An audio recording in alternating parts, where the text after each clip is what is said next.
Hi friends, this is Tech Expert Neil and you are watching howisolve.com.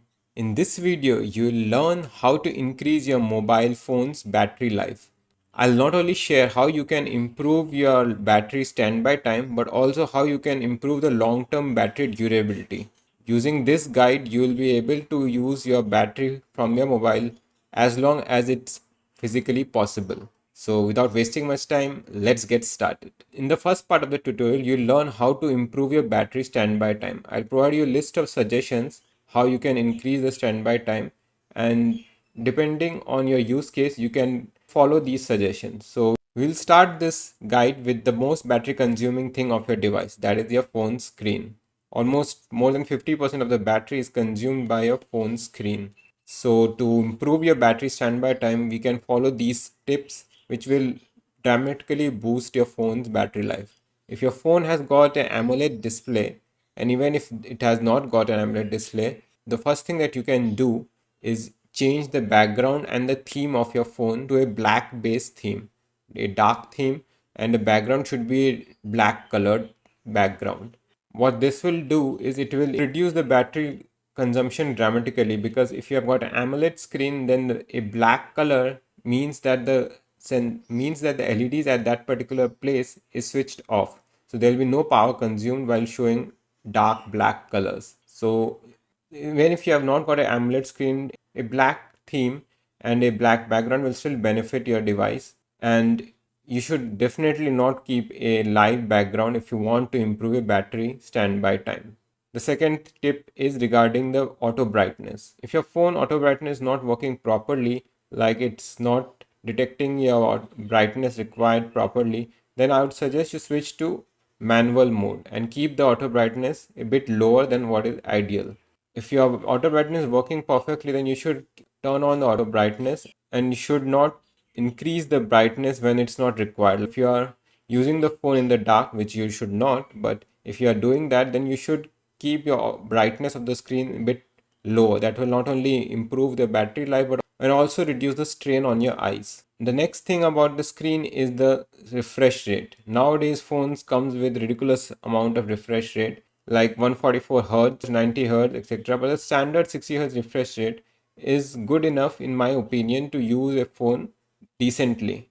If you are using your phone to run games, then I guess 144 hertz refresh rate might have a difference. Other than the butterly smooth UI, apart from that, the refresh rate does not have much difference on the phone usage. So if you want to improve your battery life, I would suggest you to switch your phone to 60 Hz refresh rate.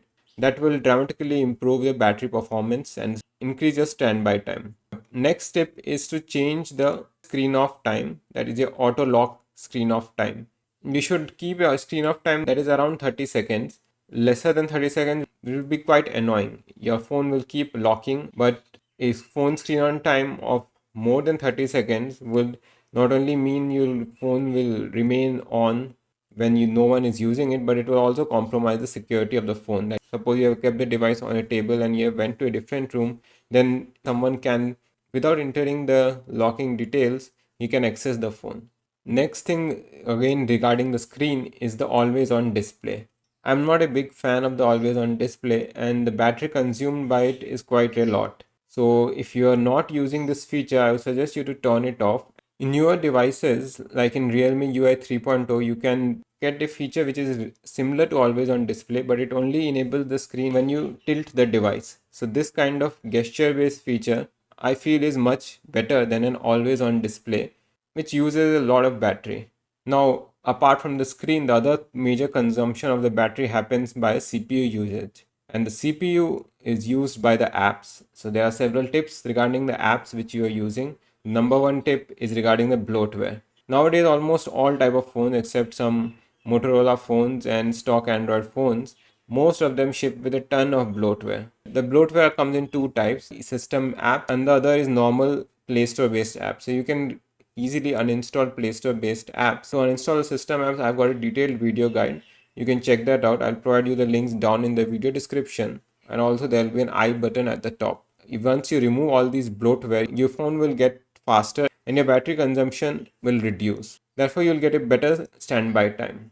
Apart from the bloatware that comes pre-installed, you should also remove apps that you are not using. Like if you have installed an app that you used around several months ago, there's no point keeping that app. App will send you random notifications which will not be of any use, and it will also keep updating itself in the background when you charge your phone. So that will also put a toll on your battery life.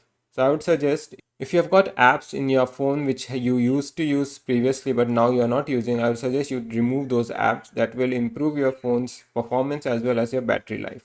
The next thing again regarding the apps are, some apps are really very spammy. They send notifications just for anything, and those notifications decrease your battery life because it turns on your phone from the sleep. You should disable notifications on apps for which you do not require to be notified. You can easily do that by going into the settings, and in the app details you will find the notification option is present where you can enable and disable the notification for a particular app.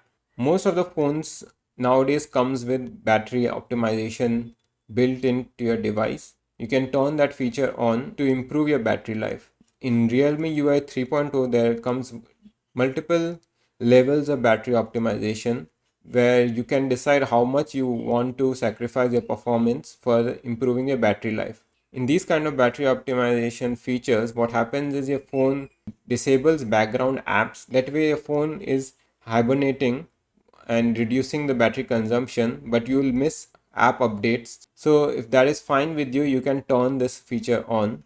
Also, it reduces the amount of screen brightness, and other tweaks are done to the system CPU consumption to reduce the overall battery consumed by your phone. Certain apps consume a lot of battery in the background, and you can find these rogue apps which are consuming a lot of battery in the background by going into your settings and in the battery consumption details. Once you identify an app which is consuming a lot of battery and which you are not using that much in the background, and then you can disable the app from running in the background, and also you can enable battery optimization which will further curtail the app's background usage.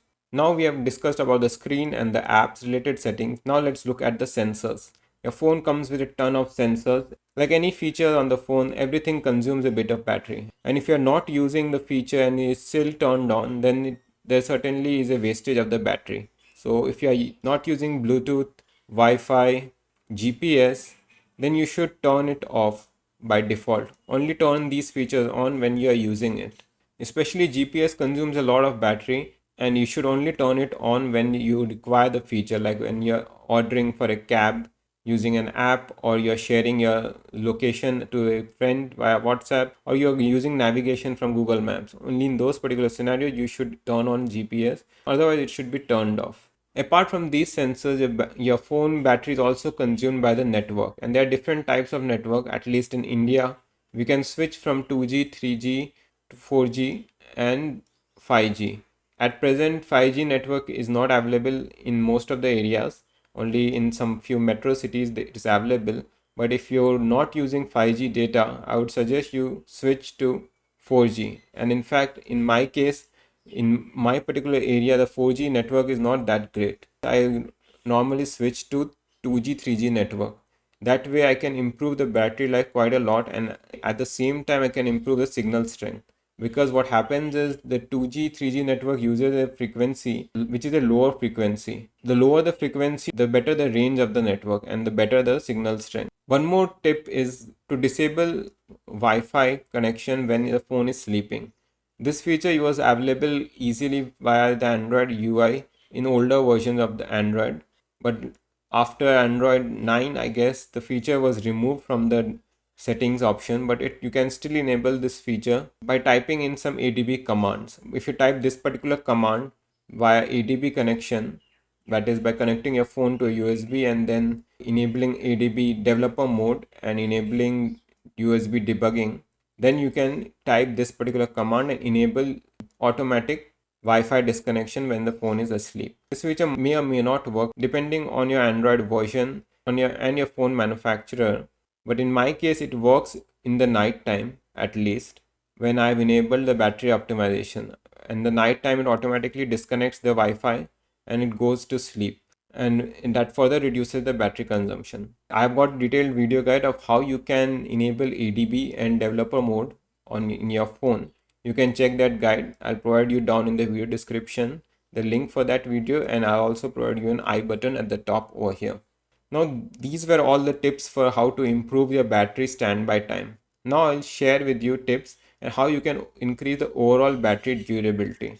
But before we share that tip, we should know some facts about lithium-ion battery, which is powering not only our phone but also several other devices. Lithium-ion battery, like any other battery, also degrades with not only usage but also with time. What with that, what I mean is any device using lithium-ion battery from the day one starts getting degraded, even if you are not using it. If your device is just lying around without any usage, the lithium-ion battery over time also gets degraded. So on an average, it has been seen that in a period of 3 years or 1000 cycles, that is from 0 to 100 if you charge your phone, that counts like one cycle. In total, either 3 years or 1000 cycle, whichever is earlier, your phone will reduce in performance by 20%. So your capacity of your battery will reduce by 20% during this time period. That is if you take care of the battery. So this is the standard lifespan of a lithium ion battery, and if your phone degrades before that, then either you have used your phone incorrectly or there is some fault in the battery itself. If you follow these steps, you'll expect the standard lithium ion battery life, that is 3 years or 1000 cycles, and with a 20% decrease in capacity. And apart from these degradation, if you use it incorrectly, you can also face the battery getting bloated, that is it starts to bulge. That happened to me in my Xiaomi Mi A1. In fact, the bulge was so big that it caused the screen to get detached from my phone. This is that particular device. You can see it's not visible at present, but the screen and the body got separated because of the bulge in the lithium ion battery which it was having. This is the battery that I'm talking about. You can see it has got some gases in it, and this happens if you overcharge the battery, or with time also it happens. You can see this is the battery of my Galaxy S3 phone. This has also got bloated, you can see, and this is quite annoying issue because once the phone battery is bloated, there is no way to fix this. Even if your battery is giving a nice backup, you have to change it because a bloated battery is risky. If you continue using it, you risk causing a fire. So you should, as soon as your battery gets bloated, you should replace it. The battery not only reduces in capacity over time, but the peak current that it can generate also decreases drastically. And also, if you use a phone heavily and if your battery is generating a lot of current, it will heat up more if the battery is aged. So with that heat, the battery capacity will also reduce. On higher consumption, the battery will drain quicker than normal. These are all the standard degradations in the lithium ion battery, and using these tips, you will be able to reduce these kinds of degradation in a lithium ion battery. To improve the battery long-term life, the first tip is to use a standard charger and not fast charge your phone. Only use fast charging when you really need it, like if there is some emergency, you want to go out at present and your phone is almost dead, then you can use the fast charging. But for normal cases, use the standard charger and do not fast charge your device. That way you can improve your battery durability. Apart from that, you should also not use your phone while the phone is charging, or at least do not use it heavily. Like you should not play a game while your phone is charging. The reason for that is while you use your phone, your CPU gets heated up, and that causes heating of the battery itself. And while the phone is charging, the battery also gets heated up. So the heat is generated not only by the CPU but also by the battery. And the biggest killer of a lithium ion battery is heat. So you should never excessively use your phone while it's charging. You can use it for casual surfing. The other thing is the ideal charge percentage of a battery is between 80 to 20%. If you charge your phone between this percentage in, then it's fine. You should not charge your phone till 100%, and you should not wait to charge your phone till the battery reaches like 0 or 5 or 10%, because when the phone reaches at this high percentage like 100% and the less than 15% battery, then the battery is under stress, and this basically is a chemical stress. And the more the time the battery remains in that particular state, the quicker the battery will degrade. So you should ensure that the battery does not reach in that particular state, and if it reaches, it does not remain in that state for a long time. You should ideally charge your battery from 20 to 80% or 85%, but not more than that, and let it discharge only till 20%, and connect the charger around 20 or around 40%. It should not go less than 15%, and it should not go higher than 80%. This is the ideal way of charging your lithium ion battery to improve the overall durability of it. And other thing is, you should not keep connecting the phone to the charger even when it's almost fully charged. That is, you should allow the phone to discharge and then connect it to the charger. But keeping the phone always connected to the charger again decreases the battery life, because it stays in the higher charge range of the battery where it is in a stress condition, and that degrades the battery life. So if you follow all these steps, you'll get the best battery life that is physically possible from your device. And if you like this video, don't forget to smack that like button, share this video with your friends and family, and hit that bell icon to get notified as soon as I release more videos. We have got a lot of content that is going to be uploaded shortly, so make sure to subscribe to my YouTube channel, howisolved.com. Thanks for watching, friends. This is Neil signing off. Bye bye.